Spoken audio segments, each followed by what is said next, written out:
Welcome to Sneha TV. తాజాగా ఒక వార్త సంచలనం అవుతా ఉంది. ఏమిటంటే ఒక మహిళని, అది కూడా ఎన్ఆర్ఐ మహిళ, అంటే అమెరికన్ మహిళని గోవాకి దగ్గరలో, గోవా బాంబే మధ్యలో ఉన్నటువంటి ఒక అటవీ ప్రాంతంలో చెట్టుకు కట్టివేశారు. కొన్ని రోజుల పాటు ఆమె అక్కడే ఉంది అనేది మనకి ఇప్పుడు బాగా వైరల్ అవుతున్న న్యూస్. అసలు ఆ మహిళ ఎవరు, ఆ కట్టేసింది వ్యక్తి ఎవరు అనేది మనం ఈరోజు మన స్టూడియోకి వచ్చినటువంటి దాసరి విజయ్ గారితో మాట్లాడి తెలుసుకునే ప్రయత్నం చేద్దాం. విజయ్ గారు, ఏంటండి ఇప్పుడు ఈ మహిళ, కొంతమంది ఎన్ఆర్ఐ అంటున్నారు, లేదు అమెరికన్ అంటున్నారు, ఏంటి అసలు ఆ మహిళ ఎవరు, ఎందుకు కట్టేశారు, ఆ డీటెయిల్స్ ఏంటో కొద్దిగా చెప్పండి. కోనూర్లి గ్రామంలో, అంటే మన దండేలి ఫారెస్ట్ దగ్గర. దండేలి ఫారెస్ట్ అనేది ఏ స్టేట్లో ఉంది? ఇటు మన గోవా నుంచి Maharashtra border, Konkani Maharashtra border. Okay okay. So అక్కడ ఎక్కువ షూటింగ్స్ అవి జరుగుతూ ఉంటాయి దండేలి ఫారెస్ట్లో. అవి కొన్ని చూడదగ్గ ప్రదేశాలు కూడా ఉంటాయి, రిసార్ట్స్ అవి కూడా ఉంటాయి. అక్కడ నుంచి కొంచెం అదంతా అడవి ప్రాంతమే మొత్తం. అండ్ పులులు ఉంటాయి, జాగ్రత్త అని బోర్డులు ఉంటాయి. ఇక్కడ ఒక మహిళ మామూలు డైలీ వెళ్ళే ఒక గొర్రెల కాపరి అలా అలా అలా వెళ్తుంటే చిన్న అరుపు వినిపించింది.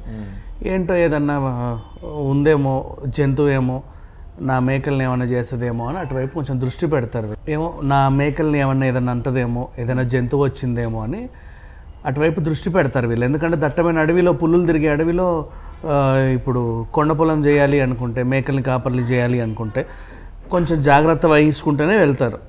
ఈ చిన్న చడి చప్పుడైనా సరే వాళ్ళకి చాలా కాన్సన్ట్రేషన్గా ఉంటాడు. ఆమెని చెట్టుకు కట్టేసి దీన స్థితిలో ఉండగా చూసి పోలీసులకు కంప్లైంట్ ఇచ్చాడు. ఇక పోలీసులు రావడం, ఆమెని ఫస్ట్ అక్కడే సావంత్వాడి అని కొంకన్ ఏరియాలో ఒక చిన్న హాస్పిటల్ ఉంటాయి. చాలా అసలు షాప్స్ కూడా ఉండవండి ఆ ఏరియాలో. చిన్న హాస్పిటల్ ఉంటే అక్కడ తీసుకెళ్లారు. ఈమె స్థితి ఇట్లా క్లినిక్లో చూపించే స్టేజ్లో ఆమె లేదు, ఆమెను ఎక్కడికన్నా పట్టుకెళ్ళండి అంటే ప్రజెంట్ ఫస్ట్ ఎయిడ్ లాంటివి ఏవో చేసి కొంచెం ఓఆర్ఎల్ గీరాలు లాంటివి తాగిపించి ఆమె లైట్గా కొంచెం, అంటే కనీసం ఒక గంట జర్నీ అయినా తట్టుకునేలాగా ఆమెకు చిన్నగా లిక్విడ్ ఫుడ్ ఇచ్చేసి అక్కడ నుంచి సింధుదుర్గ్లోని ఓరోస్ అనే హాస్పిటల్కి పట్టుకెళ్ళారు. ప్రజెంట్ ఇలా ఉంది. ఇక ఈమె డీటెయిల్స్ గురించి వెళ్తే, ఆమె దగ్గర పాస్పోర్ట్ ఉంది, యుఎస్ పాస్పోర్ట్. ఆ వీసా గడువు పూర్తి అయిపోయి ఉంది. నెక్స్ట్ ఆధార్ కార్డు ఉంది. అదేంటి విదేశీ మహిళకు ఆధార్ కార్డు అని చూస్తే తమిళనాడుకి చెందినటువంటి అడ్రస్తో ఆధార్ కార్డు కూడా ఉంది. ఆమె పేరు లలిత కై. అండ్ అంటే చూడ్డానికి ఫారినర్ లాగానే ఉంది, కానీ పేరేమో లలిత కై అని ఉంది. సో ఈమెనే లలిత కయ్యా లేకపోతే ఇంకేమైనా అనేది వీళ్ళు వెతుకుతున్నారు. ఇక అసలు విషయంలోకి వెళ్తే, ఈమె గోవాకి మామూలుగా హాలిడే వెకేషన్గా వచ్చింది. వచ్చిన తర్వాత అక్కడ ఉన్నటువంటి ఒక తమిళనాడుకు చెందినటువంటి వ్యక్తితో పరిచయం ఏర్పడి అది ప్రేమగా మారి వీళ్ళు కలిసి ఉందామని డిసైడ్ అయ్యారు. ఆ తర్వాత ఆయన తమిళనాడుకు కూడా తీసుకెళ్ళాడు. అక్కడ కొన్నాళ్ళు ఉన్నారు. అతను ఏంటంటే రూమ్లు అమ్మి అండ్ బాడీ మసాజ్ కావాలా అంటే సెట్ బ్రోకర్ టైప్ అనమాట. అంటే అక్కడ వాళ్ళని బ్రోకర్స్ అనకూడదు, మీడియేటర్స్ లాగా. హోటల్ కావాలనుకో, ఇప్పుడు మనం బస్సు దిగ్గానే ఎదురవుతారు, హోటల్ కావాలా, ఇంకేమన్నా కావాలా, లేకపోతే బాడీ మసాజ్ కావాలా అని అడుగుతారు. ఎక్కువ హోటల్స్ బాడీ మసాజ్లు అడుగడుగునా ఉంటాయి. నిన్ను మసాజ్ సెంటర్ తీసుకెళ్తే వాడికి 2000 చెప్పాడు అనుకో, అందులో 500 నాకు కమిషన్ వస్తుంది కస్టమర్ని తెచ్చినందుకు. ఒక హోటల్లో నిన్ను పెట్టాను అనుకో, మీ టారిఫ్లో కొంత అమౌంట్ నాకు ఇస్తాడు, 50% కస్టమర్ని తెచ్చినందుకు. అట్లా వాళ్ళు బతికేవాళ్ళు. సో ఈయన తమిళనాడుకి తీసుకెళ్ళాడు, పెళ్లి చేసుకున్నాడు, సెటిల్ అయ్యాడు. సెటిల్ ఇన్ సెన్స్ అప్పుడు ఆమె దగ్గర కొంత సొమ్ము ఉండే. ఫారినర్ మంచిగా హాలిడే మీద వెకేషన్లకి వేరే వేరే కంట్రీస్కి వెళ్ళి ఎంజాయ్ చేసే వాళ్ళంటే కొంచెం ఉంటాయి కదా, అలా ఉండింది. తర్వాత ఆమె దగ్గర కూడా డబ్బులు అయిపోయాయి.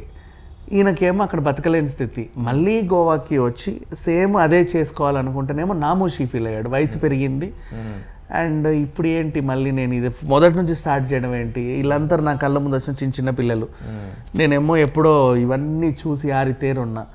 కొన్నాళ్ళు ఉన్నారు, డబ్బులు అయిపోయాయి, ఇంకా ఈమెను కూడా పోషించలేని పరిస్థితి. అలానే ఆమె ఈయన మీద డిపెండెంట్, ఉన్నదంతా ఊడ్చిపెట్టింది వీడిపైన.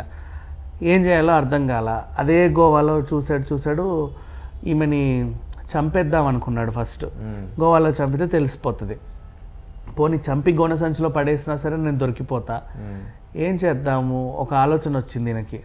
అడవిలో ఎక్కడన్నా ఈ పులులు సింహాలు ఇవి తిరిగే దగ్గర వదిలేస్తే అవే పీక్కొని పోతాయి కదా అన్నట్టుగా ఒక ఆలోచన వచ్చింది.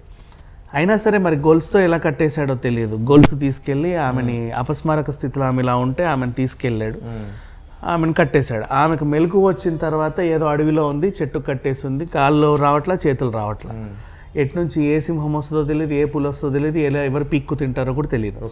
దట్టమైన అడవి, కన్ను చూపు మేరలో ఎంత అరిచినా ఎవరు కనబడట్లా. అరిచి అరిచి అరిచి అరిచి గొంతు పోయింది, బాడీ డిహైడ్రేట్ అయిపోయింది, ఏదో ప్రాణం ఉంది అంతే, జీవోత్సవంలా పడింది. ఎన్ని రోజులు ఉంది అట్లా అది తెలియట్లా, అంటే కొన్ని రోజులు అయి ఉంటుంది, ఎందుకంటే మరీ ఎక్కువ రోజులు ఉంటే ఆకలికి చనిపోతారు మనుషులు, ఉండలేరు వాటర్ లేకుండా.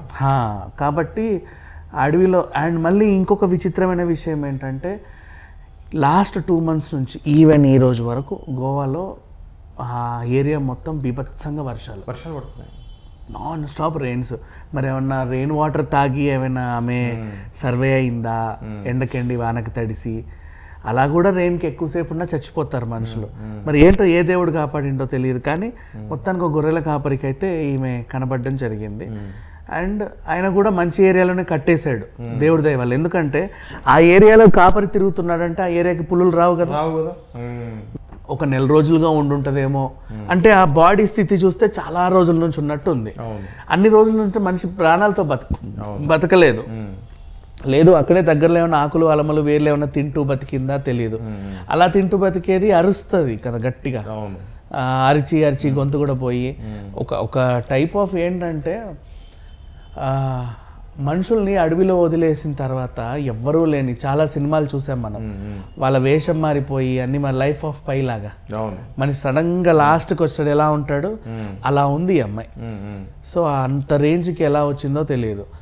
ఫారినర్స్ గోవాకి వస్తారు కరెక్టే, ఏదో విజిటింగ్ వీసా మీద వస్తారు, కొన్ని సందర్భాల్లో వాళ్ళకి ఎవరితోనో ప్రేమలో ఇలాంటి వ్యవహారాలు ఉంటాయి. అండ్ ఇతడు ఆధార్ కార్డు కూడా తీసుకున్నాడు అంటే ఆమెని భార్యగా యాక్సెప్ట్ చేసి కొన్నాళ్ళు సంసారం చేశాడు. తర్వాత ఎందుకు ఇలా తయారయ్యడం మృగంలా అంటే మనిషి దగ్గర డబ్బులు లేవు, అలానే ఒక జాబులు గీబులు వీళ్ళు చేయలేరు. వీళ్ళు ఏంటంటే ఈజీ మనీకి అట్రాక్ట్, అంటే డైలీ వేజెస్ మీద, అంటే కూలి పని చేసే వాళ్ళు కూడా బెటరే, వాడు ఒళ్ళోంచి అన్ని పనులు చేస్తాడు. వీళ్ళు ఏంటంటే చాలా సింపుల్గా బైక్ వేసుకొని తిరుగుతారండి నార్మల్గా, కలాన్గుట్ నుంచి బాగా ఆరంబోల్ అలాంటి ఏరియాలు, లేదా వాస్కో రైల్వే స్టేషన్, మడ్గోవాన్ దగ్గర అలా ఉంటారు.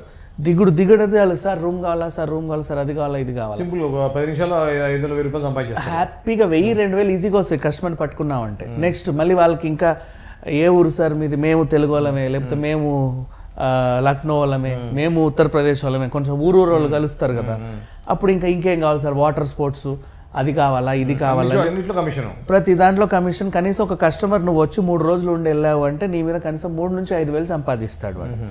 అంత ఈజీ మనీకి అలవాటు పడ్డారు. పైగా అక్కడ తాగి తందనాలు ఆడడానికి కూడా గోవాలో మందు చూడ చీపే, వాడు 100 రూపాయలు తాగేస్తాడు చాలా హ్యాపీగా, బోల్డ్ అని డబ్బులు మిగులుతాయి. మళ్ళీ కస్టమర్ ఇక న్యూ ఇయర్ టైంలో అయితే బోల్డ్ అని డబ్బులు, అంటే అట్లా చూసిన వాడికి ఒళ్ళోంచి పని చేయడు. వాళ్ళ లైఫ్ స్టైల్ డిఫరెంట్గా ఉంటుంది. వీళ్ళు ప్రేమలు పెళ్ళిళ్ళు చేసుకున్నా కూడా ఇక సంసారాలు ఎక్కువ నిలబడవు. ఇదంతే వీళ్ళందరి జీవితాలు, నేను చాలా మందిని చూశాను ఇలాంటి వాళ్ళని. సో ఇప్పుడు ఈమెనైతే మరి దారుణంగా, ఆమెని వదిలేసినా బాగుండేది, వదిలేస్తే ఆమె వెళ్ళి కేసులు పెడుతుందేమో, ఏం చేస్తుందో భయం వేసింది. చంపడానికి చేతులు రాలా, సరిపోలే, ఏమీ చేయాల.